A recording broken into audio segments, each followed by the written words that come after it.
Those who say that color will eventually replace black and white are talking nonsense. The two do not compete with each other. They are different means to different ends.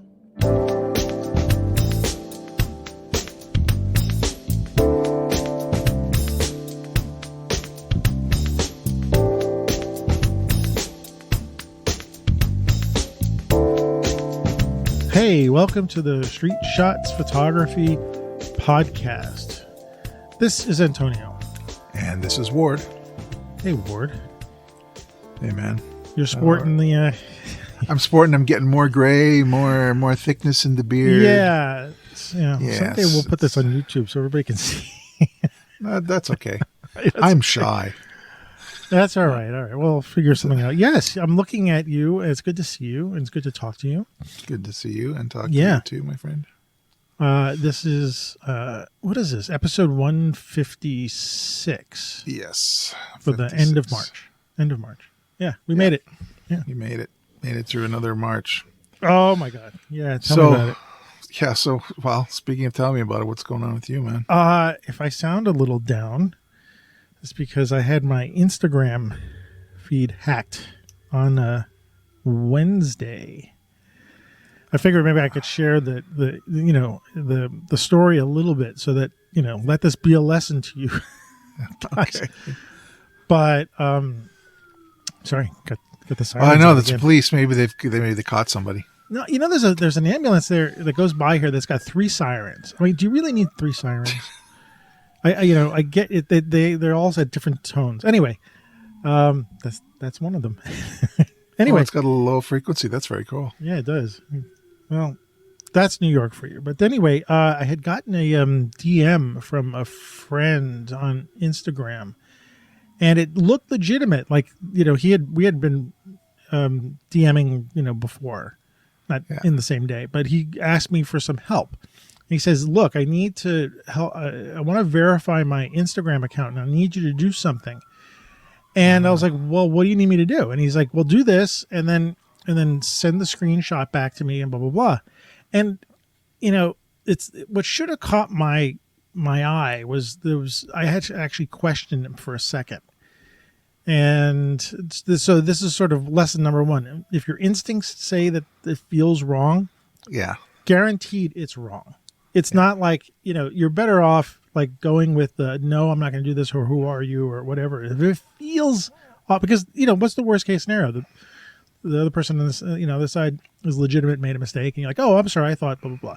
Yeah. So anyway, they asked this thing. I did the instructions, and then like while I was DMing back, I was like, I can't remember exactly what the case was, but I was like, there was something that the person said that didn't feel right, and I said, how do you know me?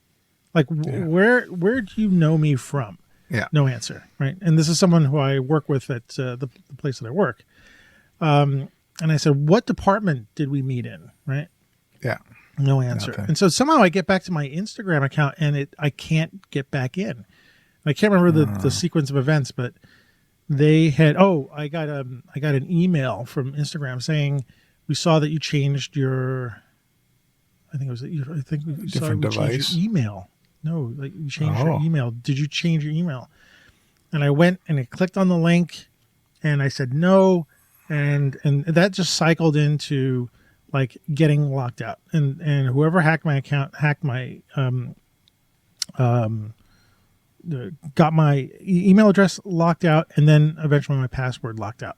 I couldn't get back in. And let me just put it this way for anybody who's listening: Instagram, and I'm going to curse. Instagram is a pain in the ass. There is no way. It felt like Brazil. Is that the best way to say it, or something like Groundhog Day? I don't know. Yeah. There was something about it. Like I went to their help site, and there was no way to get back in. They were saying, "Well, you can use two-factor authentication. Just use the number that we gave you." And I couldn't get access to the number. Yeah. Or I couldn't get access to change your email account. Just go and go to your account and click on settings. I'm like, I can't get in. There was nothing I could do. That was actually more frustrating than the hack itself. Is that there's no way that Instagram is helping out. And I know there are like 1.6 billion people in Instagram doing whatever, and so they can't solve every problem. But they are not set up to help somebody, and it really felt like, you know, Groundhog Day. I'm doing the same thing over and over again with the same results, and I'm not getting anywhere. Yeah, It it's was the not. definition of insanity. It was. Yeah. It is maddening. And so I'm not sure how I'm going to get back in. I have actually a couple people, friends on Twitter, reached out to me who might have some ability to get through to Facebook and help me get my account back. But it's certainly not coming from Instagram or Facebook. There's absolutely, and you know, and then it made me start thinking like, all right, well, what happens if I lose it?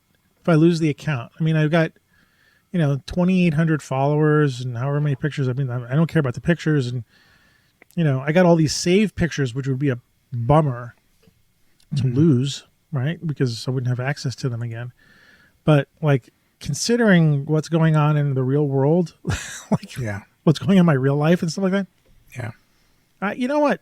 I don't care.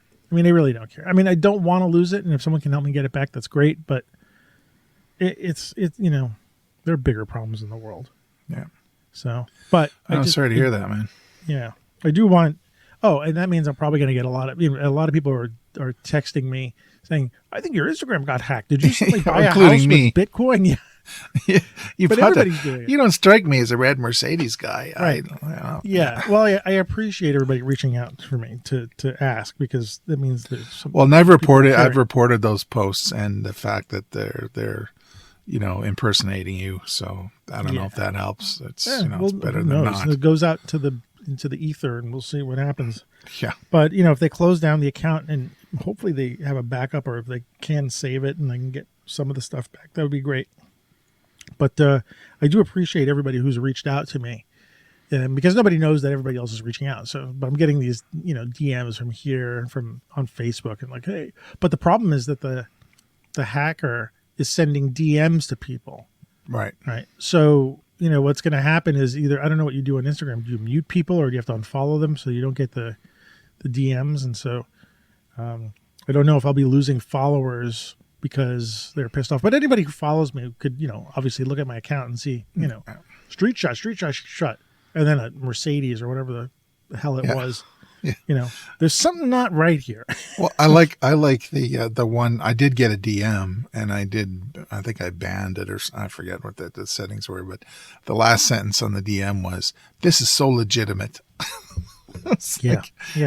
It's so legitimate. The other thing I got that was freaky was I think it was an email or that said we got a login from you from like Nigeria, you know, and they showed the little flag where it was. I don't know if I have the picture here. I screenshotted it somewhere, but yeah, that was the freaky thing. And then here's the email. We sent an email to k something at gmail.com. That's not me. So anyway, here's the lesson. If you think you're being, here we go. We detected an unusual login attempt. Abuja, Nigeria. So if we can see that. Okay. March 23rd. That would be, yeah. Yeah. It's I don't know where that is exactly, but it's a suspicious login attempt. Really? Yeah. It's like I would agree. Suddenly, I hopped the plane to Nigeria and then decided to log in Instagram. So anyway, the lessons, the takeaway from this is, do I care that much about it? Not as much as I thought I would. I don't want to lose it, but if I lose it, you know, I'll just start another one again and see where it goes. So, yeah. So kids, don't listen to DMs. So I actually wonder what their goal is with my Instagram account. Like, what is the thing to just send out? Well, it's a cheap way to get 2,800 followers to DM, probably. Oh, that's true. All right. Because it's so legitimate. Yeah, that's my week. So thanks for asking. Well, that is not cool. Yeah. So anyway, I was wondering what we could talk about tonight, and I think you came up with a suggestion that I don't think we've talked about before. And if we have, just forgive us because we're two old guys. And so two old guys with white beards. Oh no, mine's whiter than yours. Well, down here it's white. Yeah, But I don't have any hair, so I've got some. It's trying to leave, but it's there's some still there. yeah. So what we're going to talk about tonight, I thought, because I had a couple of ideas this week, and Oh yeah. I think Well, one of them was why black and white. what? Yeah. Lord, why don't you shoot in color more? You should. It's better anyway. Why don't you just shoot in Why black black? and Or white? why do you shoot black and white? I get that question, or I had gotten that question from students when I was teaching in the class in person, because I would be showing them my street work, and they would ask me that same question. Yeah. And I don't know if I had a really good answer for them. Why? So, well, before we get into my Okay. opinionation about this, is that a word? No, probably not. It is now. It is now. It's out there. It's out there, and It's- went in people's ears now. It's too late. It's too late. So, what about your thought process about black and white? Do you just take a picture and go, well, you know what, this would just look better in black and white? You know Or what? What do you? What do you think? Well, when you proposed this as a topic, and I was like, you know what? It's like thinking about breathing. I don't really think about breathing. Ah, I just okay. well, maybe not exactly, but did I really think about black and white? And I remember telling I do tell some of my students, like, to say, the typical thing is, like, you take a picture, or some people take a picture and then they throw a filter on it, or they turn it black and white because they want to make it look arty. And I said, Yeah. that's not the reason to do it. Right. But then why do you turn it into black and white? I'm like, well, yeah, I never quite answered. I kind of dodged the subject because it seems to be different for every picture that I decide to turn black and white. But I wanted to say, what was it? Last night I was watching YouTube and watching Alex Kilby talking about, he was talking about Ernst Haas and reminding us that someone like Ernst Haas was not photographing his time to be nostalgic, or that he thought at some point the photographs would be looked at with nostalgia and melancholy, or whatever we do when we look back at old things. Like, he was photographing in his time period what he was seeing. Yeah. And what did Alex say? He had said a sort of an interesting phrase, the veneer of nostalgia. Right. And when he said that, and then you proposed this idea of black and white, and I started thinking of the two phrases together, and I wondering for myself, is that I wonder, and I put this question out because I'm thinking about it now out loud, if I'm doing sometimes the same thing. If I am converting or making some of my pictures black and white to add the veneer of nostalgia. Well, that's interesting. So you're putting a context around. Okay, that's a completely different motivation than me. Interesting. Well, again, and I'm not admitting it, but I guess if this is You're saying it. Let's rely on the subconscious a little bit, shall we? Yeah, no. You said it, so there's some part of your psyche wants to say that. So yeah, think about the pictures that a lot of the shots that I put up, that I do street shots of, especially in my neighborhood, of the Hasidic neighbors that I have, or the sort of the old worldiness of my like the mix in my neighborhood. And I think when I first started really getting into doing more street photography, when I kind of moved to this area and I was using my iPhone mostly, I was shooting color. I shot, I think the vast majority of that body of work, at least initially, was color. And yes, I was using my iPhone at the time, but it was color. I'm not sure where I started. I think maybe I started to migrate to black and white when I switched to moving to my mainly to that Fuji X20, that little X20 camera. Because then I can't remember if there's film simulations in that or not, but there was some option to be able to. Well, there's not so much film simulations, just different color modes and color modes, right? Yeah. Black and white, and black and white with filters too. It had black and white with filters. Yeah. It's very cute. Right. So, if I go back and think about this evolution into this, but I'm in a neighborhood, to me, I grew up in New York, and seeing the changes and even looking back at the old pictures, even old black and white stuff, and remember how New York looks, and sort of wax nostalgic about that as well. because I love the city and I love old stuff. And I grew up looking at black and white photography as well. And that's the first photography that I took. Right. My first, obviously, because we grew up in a time when, the best way to do photography generally was black and white. That's how you started. It was least expensive. So maybe I started to convert to black and white because I started looking around at the pictures that I'm taking, and I'm thinking it's not like it doesn't quite tap into my memories of the kind of photography I was looking at when I was growing up, or the kind of photography I was doing. And so there's some part of that I want to tap back into. And so it is, and I'm not trying to pull one over on people, No. I don't think, by adding the veneer of nostalgia by photographing or converting my color pictures to black and white. But there might be something to that Okay. I sort of want to admit or explore, I should say. Okay. Well, that's cool. But then I keep doing it, and I mean, okay, so my Trees of Greenwood series, right? Yes. Yeah. That one is definitively black and white. I made it black and white. It was I came across it sort of by accident, but once I decided to, that has to be black and white. That's nothing about nostalgia or anything like that. That was just, it suits the subject too. Really, it's Yeah, well, it's so funny because I didn't think I had anything when I was first shooting it in color. I was like, I don't know what this stuff is. It's fine. But then what happens if I do this? Right. All of a sudden, something spoke to me. I think that's different than maybe my street photography, but I'm probably not answering your question. No, I think. Oh no, I think you're thinking about it, which I can't express disappointment. Okay. So, are we going to get into my rant about it? Well, please, yes. Okay, so there's Because a couple of things. Okay. With black and white. So why don't you shoot in black and white? And I would think, do you ask?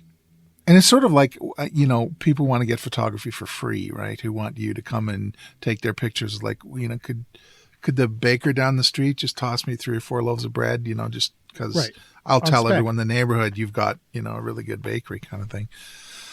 So there's that. It's like, well, why do you shoot black and white? Well, it's sort of like the guy going, I see that's a very fine charcoal picture that you've created. Have you thought about watercolor? Why don't you just do watercolor instead? So there's the initial, why are you asking me this? I'm doing it and it's coming out, most like 75 or 80% of my product is black and white because that's just what it is. And also, it is my native language. I started in the darkroom when I was 12, and I've been staring at prints in trays and looking at other work and all of this stuff for, my entire life. We're coming up on 50 years now of just looking at black and white work that I appreciate the most. And I think I have a better chance of producing my intention with black and white because it is my, there's a picture on my Instagram here from, I don't know, a week or so ago, maybe 2 weeks ago, where I came out of a building and there was a kind of a narrow tower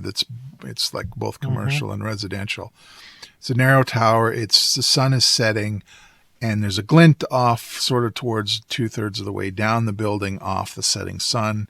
And I looked at it and the sky was cloudy around it. And I instantly saw it as a black and white subject. So I took the picture with the phone and I did the Snapseed thing and did the post processing. And it was almost exactly, I'd say it's as close as any picture that I've taken in a long time, where it was absolutely close to my intention when I was taking the picture.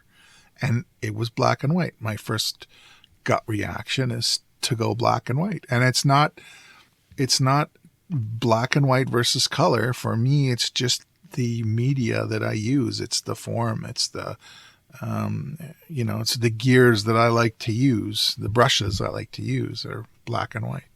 When you stepped out and saw that building, did you see it in black and white? I don't know that I could easily say, oh yes, I could see that. But I said, I intend this to be a black and white picture because I know I know mostly because the light was perfect and there was a swirl of clouds over it. And I thought, and I could, play with the contrast in the vignetting, which is part of my shtick when I'm in Snapseed, to make it what it ended up becoming.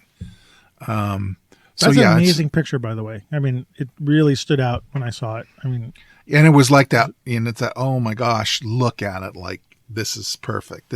I've been coming out of this building for just about 20 years. That building has been standing as it has, maybe for 2. It's a brand new building. It's kind of interesting. It's got a little twist in it, and it's very thin at the top. And so it was like, there's not going to be another opportunity for a long time, probably. I don't get this.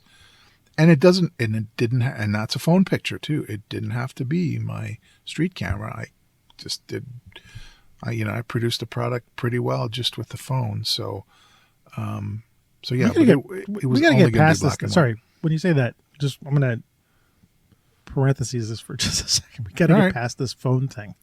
Okay. I say that because and this is off the topic slightly, so excuse me. No, that's fine. And I'm not yelling at you. No, you can though, because I think that would be fun. No. It's nothing to do with you. It's just sort of all of us. But even me, I'm like, I took this with a phone. I took this with a phone. I took this with a phone. It's like, okay, I'm like, it is a camera. At this point, there's a 12 megapixel camera, which was my first, what I called professional digital camera, where I could actually submit pictures to a stock agency. It was a 12 megapixel camera. Yeah. My Nikon D2X. Now my iPhone does 12 megapixel pictures. And I don't know if you saw, but I took a picture in Greenwood this weekend of an old taxi cab, a checker cab. In fact, I tried to follow this guy through Greenwood, and I actually, anyway, that's a story for a different day. But the shot, they were leaving, and I didn't have my other camera up. Actually, my other camera wasn't manual focus, so I just picked up my iPhone, popped a couple of shots, and I did a little processing, just like you did. And I look at it, and I was like, yeah, I took that with a phone. So anyway, I guess I'm saying it. I'm saying it partly self-effacingly and partly to encourage others. Like, you've got it in your pocket. You've got all you need to produce a fantastic image with your phone. Right. And so, that image that you did of the building, I didn't know from the shot whether or not you did it with a phone or you did it with your camera or something like that. I was just drawn to the graphic of it. And I think, as you're talking about it, I think that shot could only be in black and white. I don't think, because I can imagine it, right? I can imagine the sky. Yeah. I can imagine kind of what the building looks like, in real life. And none of that has any kind of pull whatsoever in terms of interest. But the treatment and the viewpoint of looking at it without the color in the black and white style that you produced with whatever mechanisms you used, whether it was a dark room with dodging and burning or Snapseed with, its tools, it immediately drew me. And that was like the whole point of it. Right. And I almost then didn't see the black and white. It's funny because I think maybe people like you and me of our time period, and we are of a time period, I don't necessarily see black and white as black and white. Yeah, we just see it as a good photograph. Right. Remember, people, different generations are perhaps growing up in the sense that now they only photograph in color. That's what they're first introduced to because that's what you have. And then they have to try to figure out why. Why would you do it in this way? Why? Like it looks different to them. Yeah, it's like when a black and white movie comes on late at night. Like, oh, I'm not going to watch that. But it's Citizen Kane. Actually, I've been trying to find a non-colorized version, at least that I could buy on iTunes or whatever the heck. Non-colorized version of It's a Wonderful Life. All I can find is the color. Oh, really? Because it comes on at Christmas time here. Yeah, but I can't record it. I mean, I want to watch it when it's on my own. But it's like the color version, and you can't desaturate a television anymore and turn it. Well, at least the ones I've got, not easily turn it into black and white. So anyway, sorry, that's just another rant. No, but that's just like it feeds into the argument about leave black and white on its own as a legitimate way to produce and view, graphic material. Did I say that right? That's graphic material. Graphic material. No, that's not right. Photography, pictures, images, movies. Well, graphic material is photography. Yeah, it's just maybe not for. I punched the word a little 18. bit too much, and it was not. It came out wrong. So, apologize to any listener that has delicate sensibilities. This podcast may contain graphic material. Yeah, that's right. Please only listen to it after 10 p.m. We really want that explicit tag. That's really what we're going for. Yeah. Yeah. But yeah. So you you said what 80% is that you 80, do black and white? yes, If you 75, figure that out? 80%. I haven't looked, but I'm trying to think of what my latest color image. I think I have a fairly recent color image. Yeah, you got to think about it. Yeah, the picture from my fourth last picture was image I took of kind of like the fun fair, sort of like a Coney Island thing going on at Daytona Beach, Florida. There's a concession, and then there's the ride structures behind it at twilight. It was kind of interesting light then. The lit counter that's more in the foreground, and then the kind of dim blue with the structures stood up behind it. It was kind of an interesting time. So, yeah, it was a fun fair kind of place. So Well, yeah, that's that was it's a color. Yeah. and that was a color image, and it should have been in color, but I have to go back another 15 images before I get a picture of a street in New Orleans. So it's not that many. When we started photography, you probably started a little bit earlier than me, but you said you started with black and white, right? Because it was at the time the easiest thing to do. It's least expensive, right? I mean, and you. I'm a kid. My parents are buying everything. Yeah. What was I? I don't remember. I know I was buying it myself, but I had a professional photographers teaching me in their studio. Oh, right. Close That's right. being You had an access apprentice. to it. Close, not quite, but a little bit, at least at the beginning. But I remember, the guy told me the kind of film I needed to get. I was like, go buy Tri-X film, and then buy the polycontrast rapid RC paper, which is translating for people now. It was a Kodak paper that allowed you to. When it was called polycontrast, it had the ability to be able to pick up different contrast levels depending on a different color filter that you would stick into the enlarger. Yeah. So if you wanted to have a paper that had, or a picture, and you wanted to increase the contrast on it, you would you just use this one paper, and then you would put a different color, sort of magenta filter into the enlarger, and that would help create some more contrast in the picture. And vice versa, you can lighten the contrast as well. So papers were either graded for contrast. I can't remember the scales, like 1 to 5. 1 to or 5, 6, right? Maybe. And 5. and the filters in the enlarger are also graded, I believe, 1 to 5. But they didn't exactly match. Not exactly, but it gave you the contrast ballpark. is more contrasty at the far end. Yeah, If I mean, you it really was needed enough that. of a scale that you understood. Like if you bought grade 2 paper, you understood the contrast level on that. If you bought grade 5 paper, but if you didn't want to buy those grades of paper, you would buy polycontrast rapid RC. Now, rapid RC, what did the RC stand for? Resin coated. Resin coated. So it was plastic paper. Yeah. So essentially, it's still I still have them here. They're pretty much archival.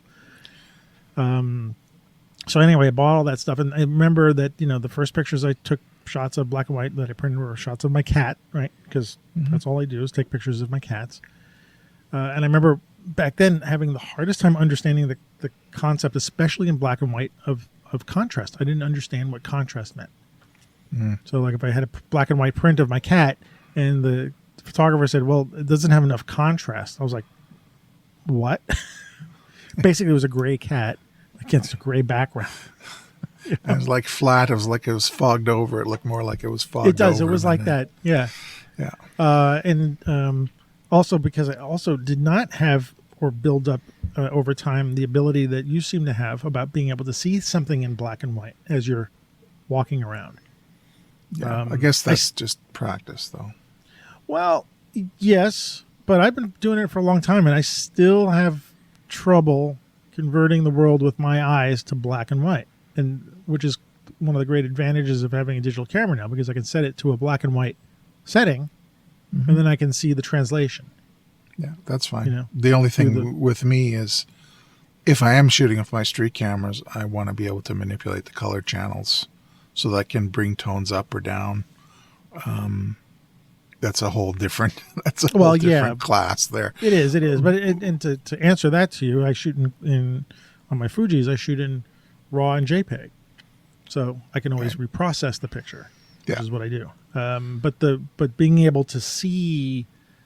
Now, I don't do this with my street photography because most of my street photography is, from the hip kind of, and I do shoot in color that way so that I can process it and put the veneer of nostalgia to the picture. I'm really I feel like it's a good phrase. Beating myself up about nostalgia. It. Well, I give that credit to Alex Kilby, and Photographic Eye on YouTube and Ernst Haas. Yeah. Well, I shoot raw. I shoot raw exclusively anyway, but that's just so that I have the greatest, what is it? The greatest chance of being able to extract what I want. This is if I'm having a negative, like a full tone negative.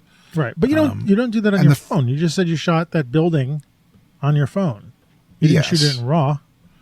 Well, no, but it's a color, whatever, colored JPEG, and the first thing I do is I take the saturation down to 0. Okay. Then I can look. Then I can see. I can start to process. So yeah. So I don't. I suppose I could find a camera app that just shoots monochrome, but it's not necessary. Well, Mark Ryerson hooked us up with that contrast. The contrast one. Actually, I hooked Mark up with it. Oh, you did? Mark hooked up everybody else. Okay. Maybe you know what? With my memory going, maybe he's right. Maybe he did hook us Contrast. What's the name of it? Contrast by Contrast Hornbeck. by Hornbeck. Yes. Yeah. Yes. So, if anybody's listening and hasn't heard about this app, which is pretty old now, and I think it's only on the iPhone. Perhaps. I think so. I think you're right.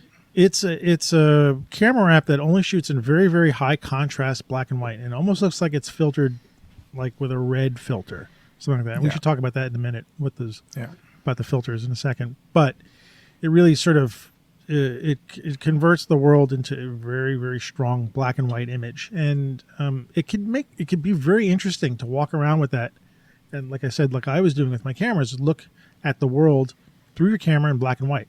This is looking at the world in extreme black and white, almost very little shades of gray in this. It's not pure black and white, but there's some shades, but it feels like it's mostly.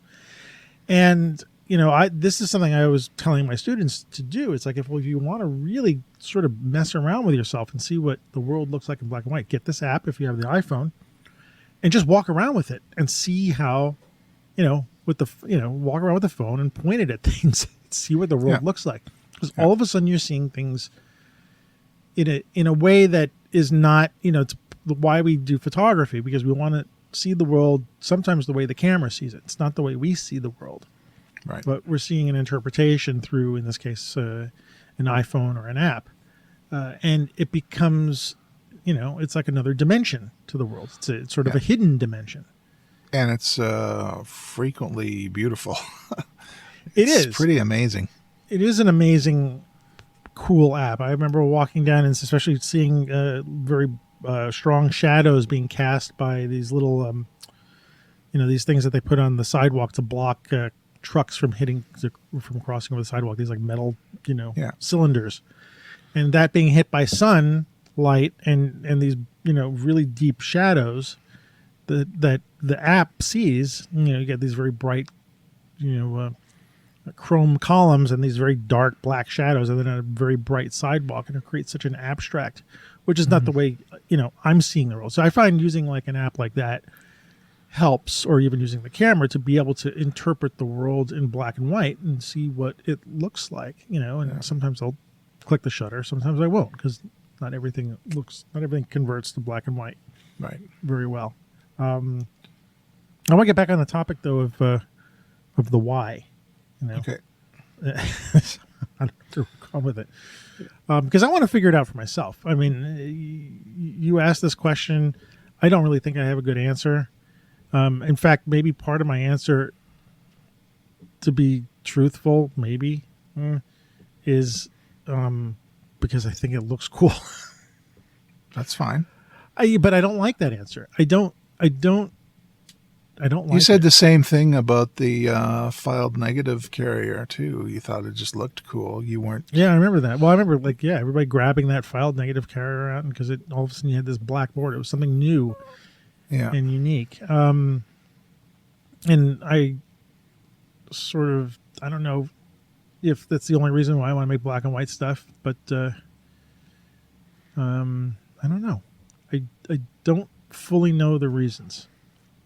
I do think it does have something to do with feeling the time period that I grew up in. Okay, so it's nostalgia is what you Right. impart or what you infer when you see black and white.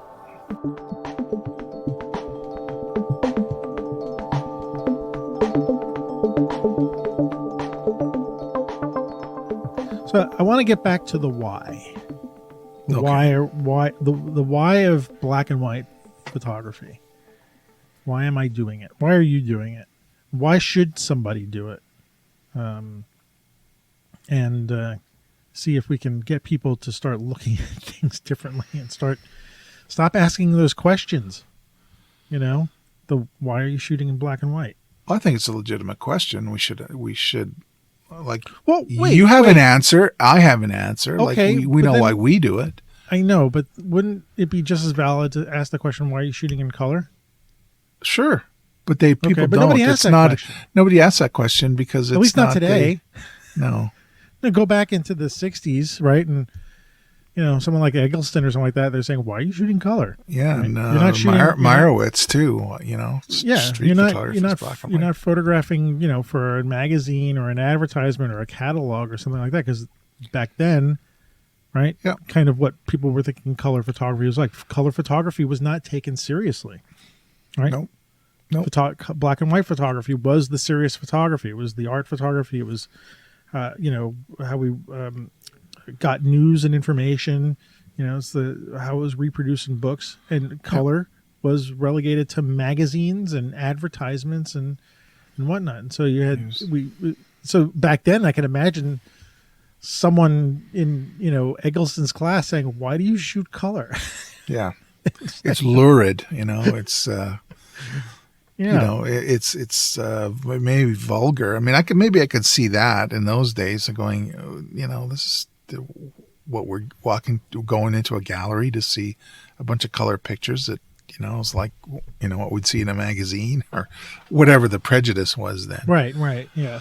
And so now, well, I'm just trying to think of the context of the people who ask me why I shoot in black and white.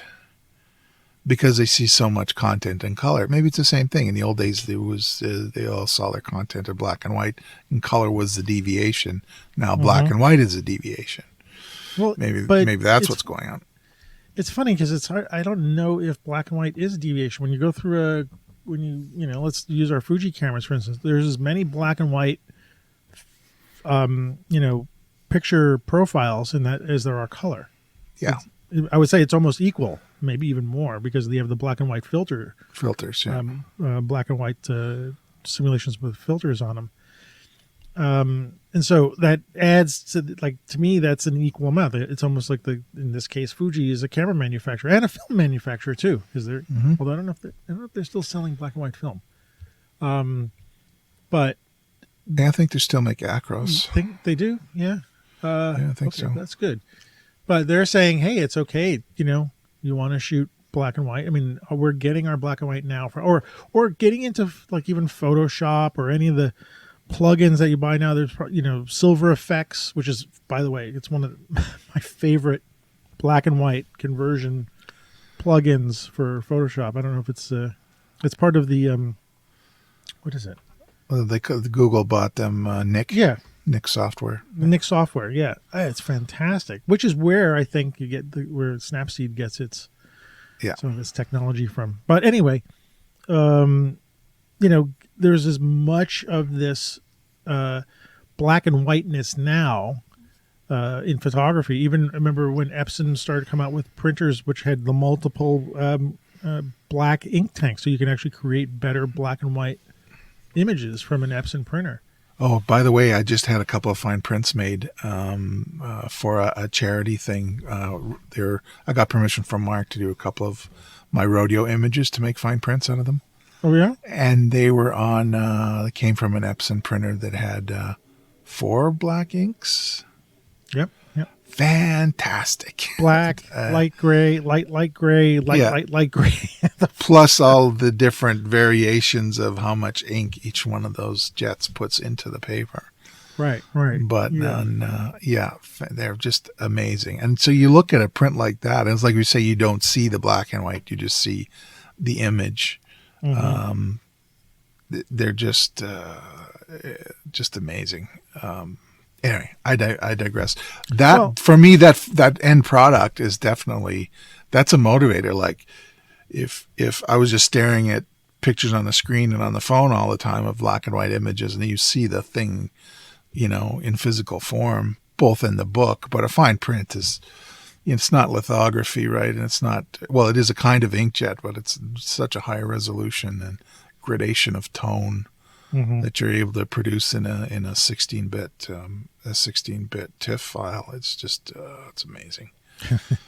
So that's a motivation to keep shooting black and white for me. Anyway, it re-energized me, last week when I picked those up. So I remember talking to students, obviously, and saying things like, sometimes color can be a distraction, or sometimes a scene that you're looking at can already be monochromatic. And so in that case, taking the color, the very little color out doesn't even really change the image, but it does send it into a different direction. And then the idea of color being a distraction, sometimes it can be a distraction. Sometimes the color is I think in, where I discovered shooting the trees in Greenwood, that the color was a bit of a distraction. It pulled me away from what I think I was drawn to in reality. I'm drawn to the trees. I'm not drawn to the green leaves and the grass and the green. Now you're getting into why black and white then, right? Well, am I?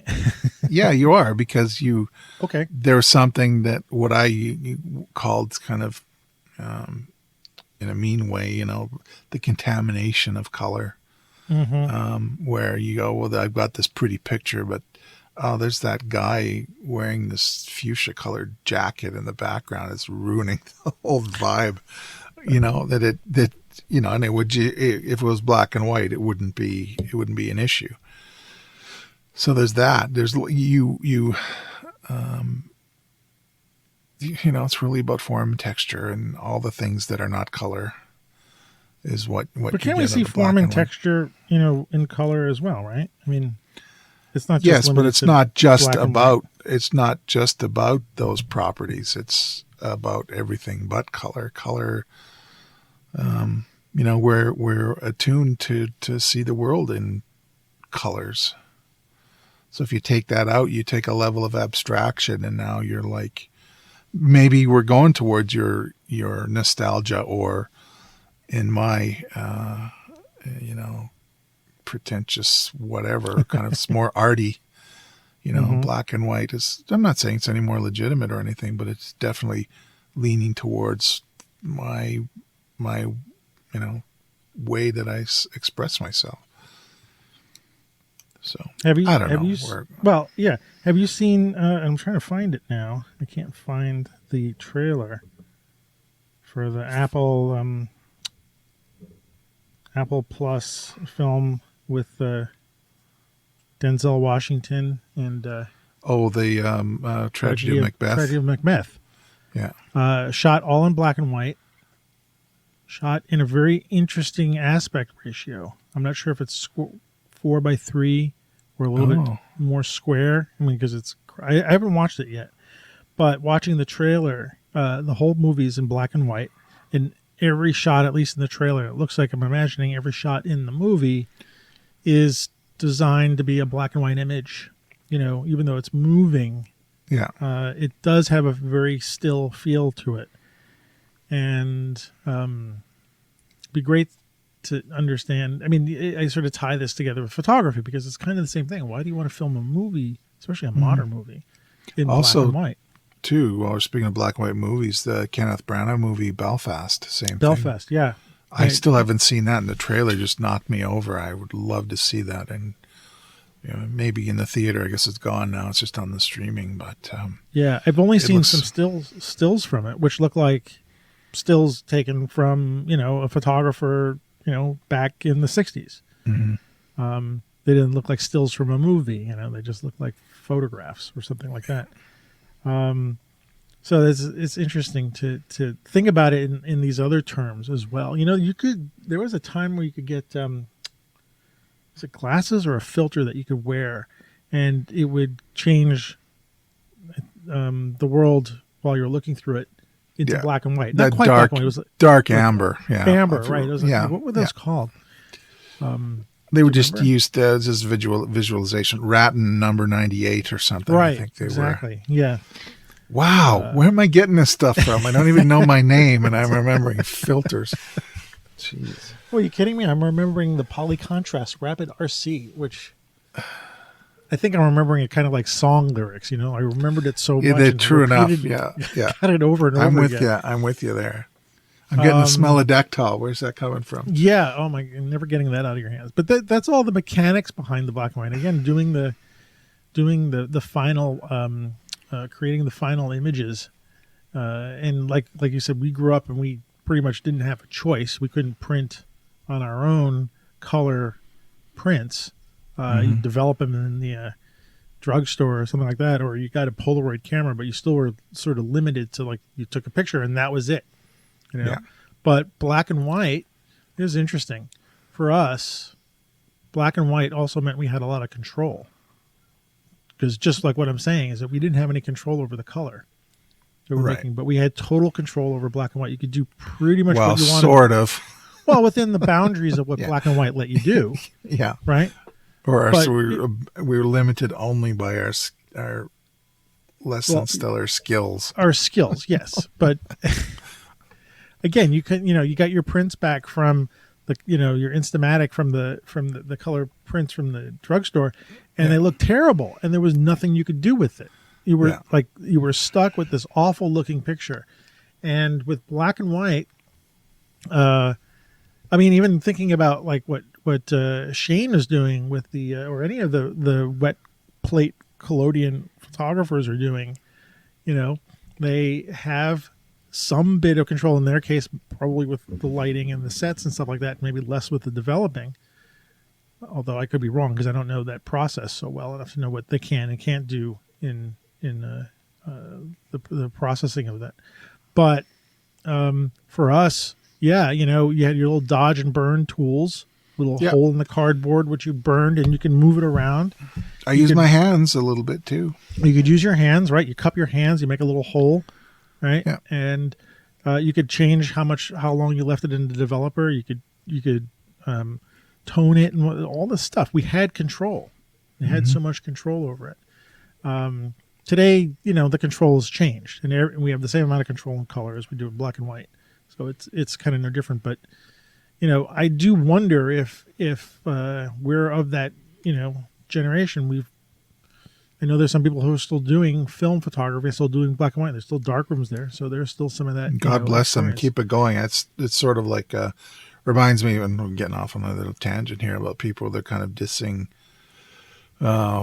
people that are shooting film because it's hipster and whatever. And I hope that is all settled down. If you want to shoot film, if you want to shoot a movie in film, do it. If it's your comfort zone and the way you want to express yourself, go ahead. Like, You know, Quentin Tarantino shot on film, and he kept shooting on film, and fine, we're all cool with that. He loves it. He loves the whole idea of film going through the camera, so that's cool. Yeah, Anyway. the the creativity part of it, the what draws you to something. I mean, that's very, very important. It doesn't matter Yeah. what the medium is. So Yeah, and black glass, putting pure silver on black glass. I mean, it's intoxicating, right? You know, with probably Shane. literally, Yeah, probably. chemicals probably get you high. In Yeah. some way. So Yeah. So black and white. I don't know if we've got any more time on this. I'm still not quite sure I understand my own reasons for it. And I kind of was hoping that we would, get to that a little bit. I mean, it's a little psychoanalytical. well, that's fine. But- we can do that too. We Yeah. can do anything with this show. We can, this is our show. This is your show. Yeah, our show. Do what we want. Yeah, I think I might have to think about this more, because I don't want to just create black and white photography for just because it Yeah, reminds that's the me worst of the past. reason. Yeah. Your reason when you saw that building and you took it, even when you took it with your whatever device you took it with, and the end result was something that you had sort of in a way pre-visualized a little bit, but that's kind of what I sort of aspire to. Like, I want to be able to look and sort of at the point of creation say, I know that I'm going to do this in color. I know I'm going to do it in black and white. I'm going to do it like whatever that is. I want to know that. I think making that decision to create a black and white image, even if you start off in color, can start at the moment of creation. Now, I know it's legitimate to like go through your stuff and say, I wonder what that would look like in black and white after you. Oh, absolutely. You're 10 the years artist. ago. You do whatever you want. Yeah. Yeah. And again, that was something that we couldn't do, growing up. We couldn't go back and decide to No. I want to reprocess this picture in color. I mean, the worst you could do is, colorize your prints, which looked by the way. Get the Marshall oils and The Marshall oils. There were some people yeah. who were actually really good at that. I tried a little bit. I was pretty terrible, but I do value my short time with that. I wonder where Yeah. that set went. I'm going to give it to my sister. or Probably something. behind Who that knows? curtain someplace. Yeah, Under in the behind, yeah. box. someplace in your No, it was basement. back when we were still living on the farm, I think, is when I Yeah. had Marshall oils. If nobody knows what we're talking about, Marshall, were they oils? Well, they were like almost like a crayon kind of. Yeah, Marshall is this company that made these colored pigments that you can use to apply to black and white prints. And I think there were certain kinds of paper that was better for, like Well, fiber-based non-glossy paper, right? Yeah. Might have been good, and it had a very distinctive look because you always had the tones of the black and white, and then you covered it with these Marshall colors, and it always had a very distinctive look. And some people could do that really well, and colorizing. And it wasn't like colorizing a movie; it was its own thing, I believe. Yeah. Right. It was sort of its own aesthetic. Well, every now and then you go by someone's house and their grandmother's got some pictures that were very clearly colored. And, it's probably, if it was 30s, 40s, 50s, it was Marshall oils that were used. To, the old picture of your grandmother when she was 3 years old and she's got very red lips and a very ruddy complexion. That was probably Marshall oils. Yeah. Oh. You go back as far as like when they started to colorize. Was it daguerreotypes or no? They couldn't have. Can't really colorize. Could you colorize daguerreotypes? I don't know. I don't think I've seen that, but But back then, with a tintype or something like that, they would start adding little like red circles in the faces, so, of a portrait to make people look a little bit more lively, or color the outfit they were wearing or something like that. And that's sort of moving away from the black and white. That's But anyway, that gets off of our topic someplace. Actually, that would be an interesting discussion to talk about that where people are colorizing the old stuff. So, yeah. Anyway, what do you think? We beat this horse? I think so. I think we're good. I'm still better off than when I started. No, I think, there was What's a the takeaway from discussion. this? Well, what's the takeaway?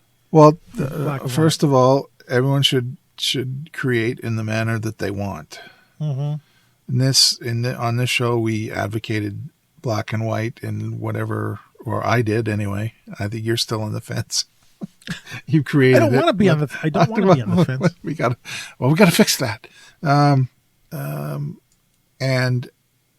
And if you consider black and white, and you shoot with it, then you are justified in doing so. All of those, I guess 1 and 3 are kind of the same thing, but you know what I mean. Mm-hmm. Mm-hmm. Yeah. So those are my takeaways. Yeah, and part of what I'd like to, even for myself, is think about the deliberateness of it. Like, why?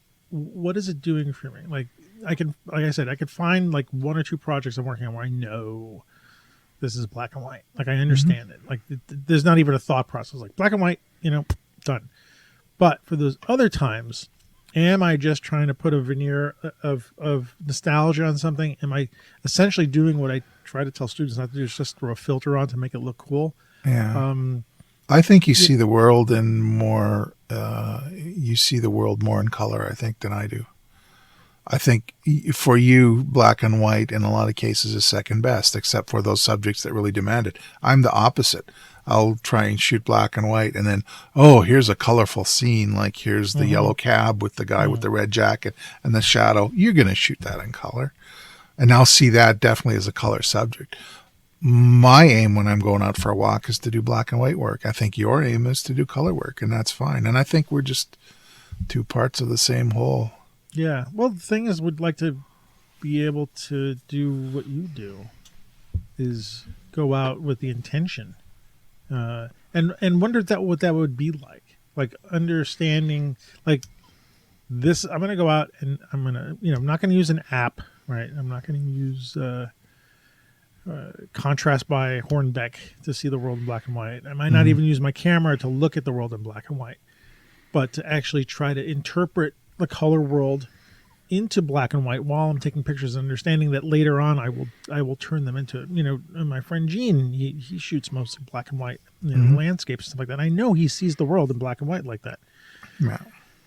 And you do too. You're describing that. I would, if I was shooting landscapes, I'd definitely do black and white. Yeah. Unless it's like fall leaves or something. But though, for me, that's cliche. Like, I wouldn't shoot leaves in black and white. It would just be stupid.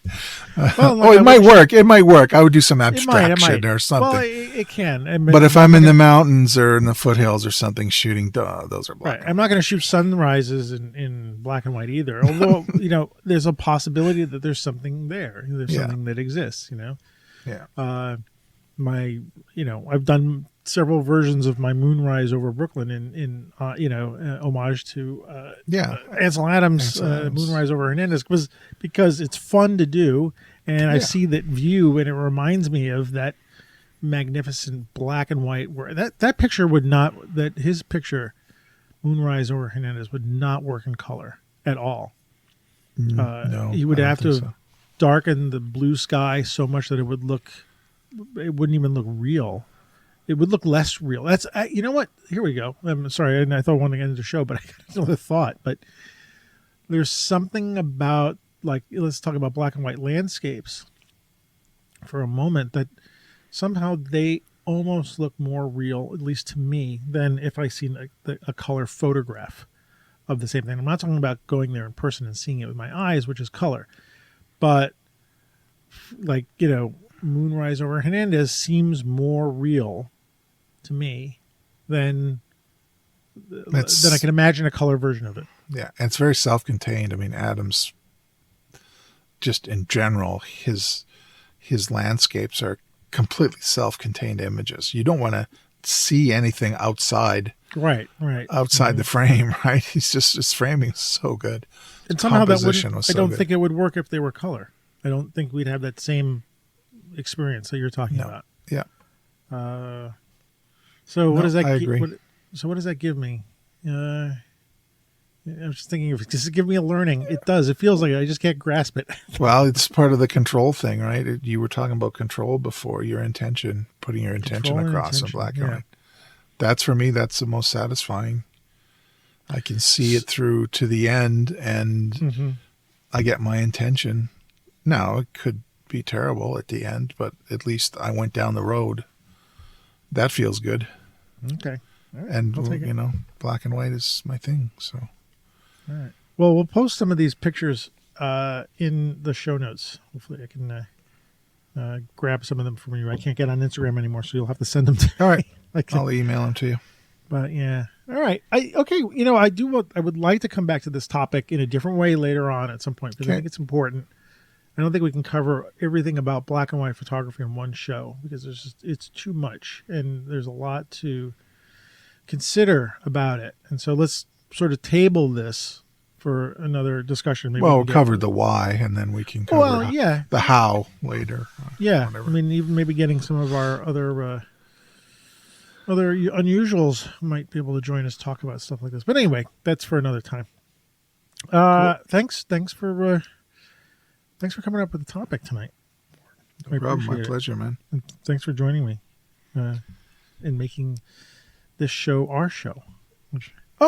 And let's find out where you are on the internet. I want you to plug what you did yesterday. So where can we find you? Where were you on yesterday talking to? Oh, I was talking. Oh, it wasn't yesterday. Oh, it was yesterday. Oh, my goodness. Today's Monday. Yes, with Bart Buschatz on his Let's Talk Photography podcast. We explored the work and life of a German-American photographer called Evelyn Hofer. Really? And he really appreciated it, because she produced a book called Dublin, A Portrait, and of course him just living a few miles from Dublin and cycles there every now and then. He was really struck by it, and the fact that Hofer in the mid-'60s shot color images of Dublin, which is quite rare, at least in his eyes. So he's seeing these older images of a Dublin that's not there anymore, but it is in color. So cool. Time travel. So we sent him on a bit of a time travel thing there, and we had a good talk. And I think it was a lot of fun, and it's we'll nice to get up early and talk to somebody and have a real meaningful discussion. Yeah. All right. Well, fantastic. Congratulations. Yeah. You're going off on your own. I'm going off on my own, yes. Let him go. Yeah. All right. So other than Bart Buschatz, Let's Talk Photography, where can we find you? You can find me on Instagram. Sorry, we can't really find you anymore. I'm at Ward Rosin Photo, WARDROSIN, Fine Art, actually, Ward Rosin Fine Art. On Instagram, I'm W Rosin Photo on Twitter, which I don't advertise that terribly much, but I'm also on Twitter and Facebook. I'm Ward Rosin Photography, and my website is rosin.ca. And Mark and I are still selling a few of those rodeo books we have left, and in black and white. Yeah, in black and white, actually, in black and white. Yeah, because I said they have to be in black and white. Good, yeah. All right. Well, great. And right now I can only be found not on Instagram, but I've been posting pictures on Twitter. So at AM Rosario on Twitter, Rosario Photo on Facebook, and that's about the only place you can find me. And I think I got some advertisement for maybe a company where I might be able to set up a place where you can call and leave messages. So, cool.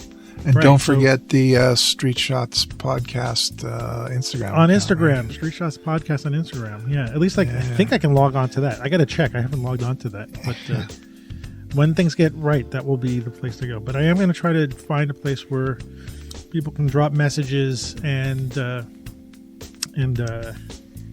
leave us some ideas and talking points and stuff like that. So cool. See what that is. All right.